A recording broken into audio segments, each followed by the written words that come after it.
नमस्कार दोस्तों, भाष साइको एकेडमी में आपका स्वागत है। आज हम चर्चा करने वाले हैं रुधिर के बारे में। जिन्होंने अभी तक सब्सक्राइब नहीं किया प्लीज कर दीजिए, बेल आइकन पर क्लिक कर लीजिए। पुरानी सारी क्लासेस काफ़ी इंपॉर्टेंट थी। आज हम चर्चा करेंगे रुधिर कितने प्रकार के होते हैं, इसको परिभाषित भी करेंगे और हर एक प्रकार का क्या अहम अहम बिंदु है, एग्जामिनर कहाँ कहाँ से इसमें से क्वेश्चन पुटअप कर रहा है, कौन सा उसका अमर क्वेश्चन है, उस पर भी चर्चा करेंगे। कुछ महत्वपूर्ण बिंदुओं को समझेंगे, रुधिर के कार्य को समझेंगे और खून का थक्का कैसे जम जाता है इसके बारे में भी हम पूरा डिटेल में आज के वीडियो में आपके सामने समझाएंगे।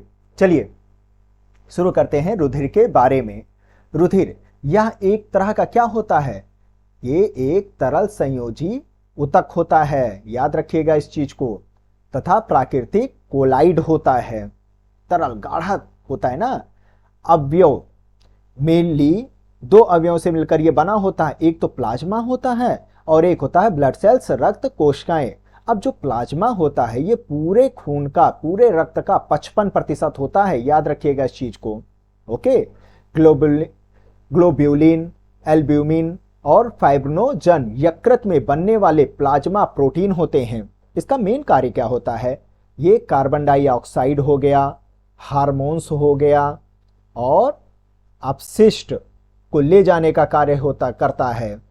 अपशिष्ट जो बेकार चीजें होती हैं ना, उनको ये ले जाने का कार्य करता है प्लाज्मा।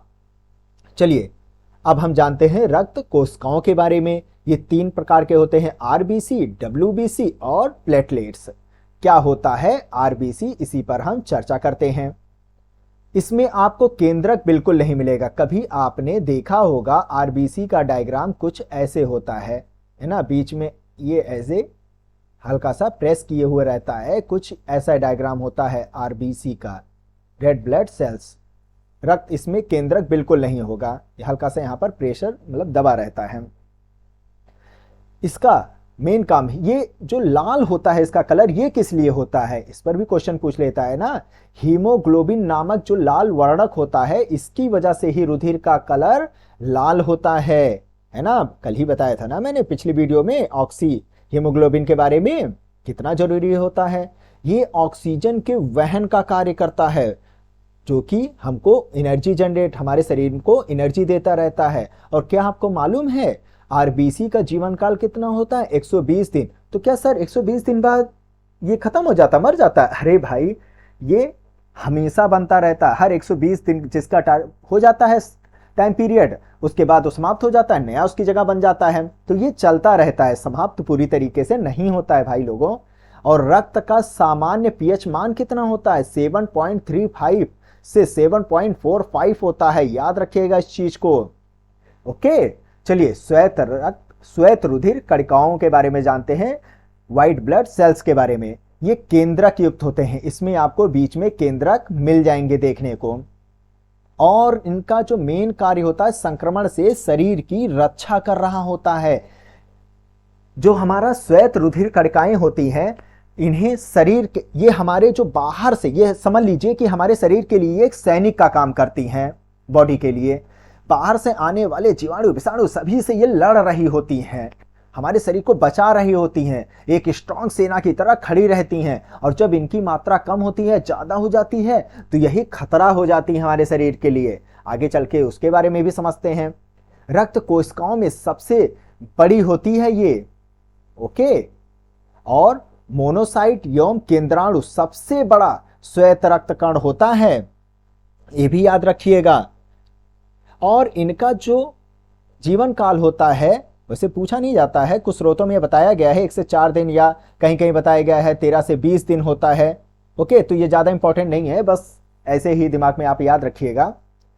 जो मेन है लसिका कोशिका, ओके, श्वेत रुधिर कणिकाओं का तो ये महत्वपूर्ण घटक बोला जाता है और सबसे छोटी होती है ये डब्ल्यूबीसी। और इसमें जो मेन 2 प्रकार होते हैं वो होते हैं बी लिम्फोसाइट और टी लिम्फोसाइट। ओके, ये इनका अहम योगदान होता है।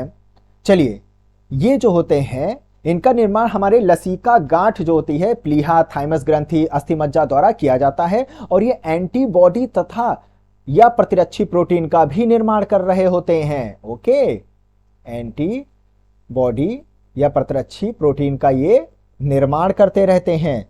और एड्स होने पर क्या होता है, WBC की मात्रा कम हो जाती है, जो कि एक खतरे की निशानी होती है। ओके, तो ये जानकारी थी श्वेत रुधिर कणिकाओं के बारे में। हमारे शरीर का सुरक्षा करने वाला एक सैनिक है ये।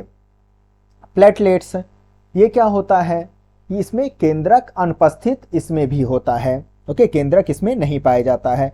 ये रुधिर को क्या करता है कि ब्लड क्लॉटिंग का काम कर देता है ना, ब्लड क्लॉटिंग, और रक्त वाहिकाओं की मरम्मत कर देता है, संक्रमण से शरीर की रक्षा करता रहता है। यही सब इसका मेन काम होता है प्लेटलेट्स का।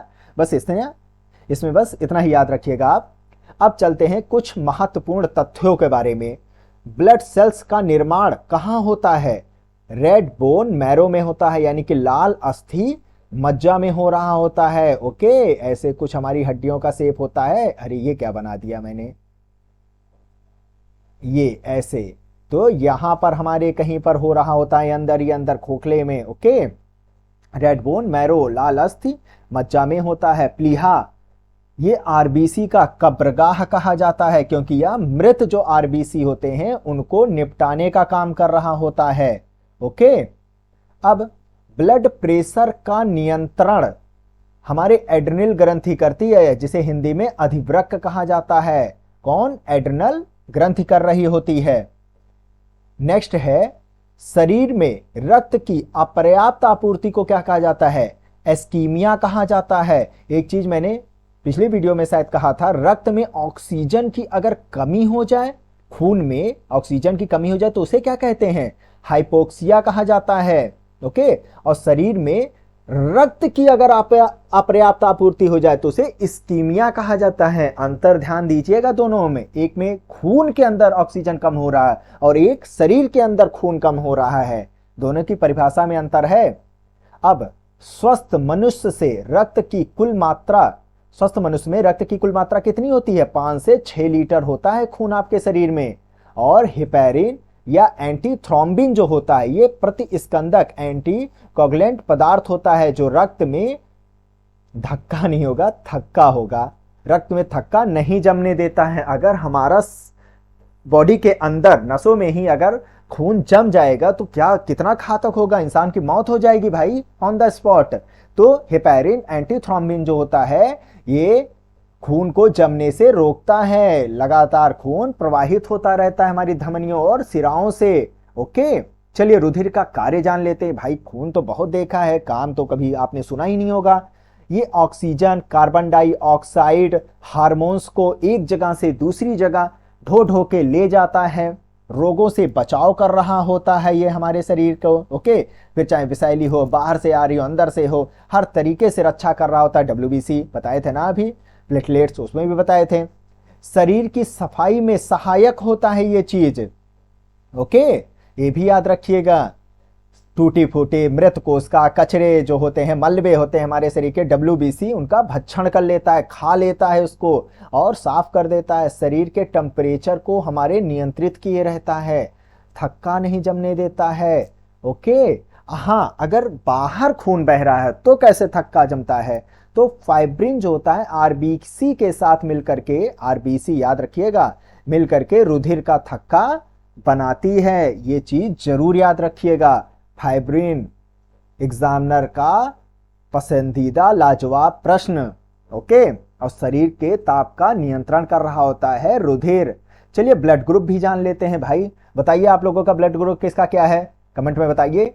ब्लड ग्रुप ए, बी और ओ की खोज किसने की थी, कार्ल लैंडस्टीनर महोदय ने किया था। और वहीं ए बी की अगर हम बात करें तो इसकी खोज किसने कही थी, डी कैस्टेलो या स्टर्ली महोदय ने किया था। ओ महोदय जो होते हैं ये वाले, ओ ग्रुप वाले, हर किसी को अपना खून देते रहते हैं, लेकिन बेचारे लेते केवल एक से ही है, अपने बिरादरी वालों से ही। ओके, ये ए को भी दे सकते हैं, बी को भी दे सकते हैं, ए बी को, मतलब सर्वदाता होते हैं ये, बहुत दिलदार होते हैं ओ ग्रुप वाले। ओके, और RH फैक्टर अगर उनमें नहीं है, यानी कि माइनस में है, तब तो बल्ले बल्ले, यानी कि वो किसी को भी खून दे सकते हैं। पॉजिटिव है तो एक बार जांच करवानी पड़ जाती है। ओके, वहीं ए बी वाले तो भैया ये महाकंजूस होते हैं, ये सिर्फ लेना जानते हैं, ए से भी ले लेंगे, बी से भी लेंगे, ओ से ले लेंगे, लेकिन देंगे केवल अपने बिरादरी वाले को, ए बी वाले को ही ये देंगे। तो ये सर्वग्राही होते हैं।